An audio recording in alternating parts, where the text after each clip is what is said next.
જો તમારો કોઈ બેસ્ટ ફ્રેન્ડ હોય તો નોટિસ કરજો કે અમુક આદતો તમારી એકબીજાની ઓપોઝિટ હશે. જેમ કે એક ટાઈમનો એકદમ પાકો હોય, ક્યાંય પણ પહોંચવાનું હોય એની 10 મિનિટ પહેલા નક્કી કરેલા ટાઈમથી પહેલા પહોંચશે. અને એક હોય લેટ લતીફ, જે ટાઈમ નક્કી કર્યો હોય ને એના 10 મિનિટ પહેલા તો ઘરેથી નીકળશે નહીં પણ આરામથી. એક એકદમ ઓર્ગેનાઇઝડ હોય, પછી એ કપડાની થપ્પી હોય કે ફૂટવેરનું કબાટ, બધું જ વ્યવસ્થિત ગોઠવેલું. અને એક જેનું કબાટ ખોલો તો આખો ઢગલો માથે પડે પણ એને જે જોઈતું હોય એ ઢગલામાંથી એને 5 મિનિટમાં તરત મળી જાય.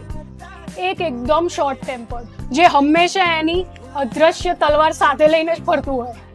અને એક હોય એકદમ શાંતિ પ્રિય, જેમ કે હાઈપર શબ્દ તો એની લાઈફની ડિક્શનરીમાં હોય જ નહીં.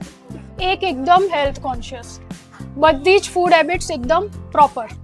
અને એકની પ્રાયોરિટી હંમેશા જીભના ચટાકા જ હોય. એકને ફોટોસ પડાવવા ગમે, એકને ફોટોસ પાડી આપવા ગમે છે. એક બધી જ ટ્રિપ્સના પ્લાન એકદમ વ્યવસ્થિત ડિટેલમાં બનાવે. અને એક બેગ પેક કરીને હંમેશા રેડી જ હોય એ પ્લાન્સને જીવવા માટે. ભલે ગુણ અને હેબિટ્સ એકબીજાથી વિપરીત હોય, પણ એ ફ્રેન્ડ વગર લાઈફ જીવવી મુશ્કેલ છે. આવા દોસ્ત છે ને જીવનમાં દોસ્ત નહીં પણ પરિવાર બની ચૂક્યા હોય છે.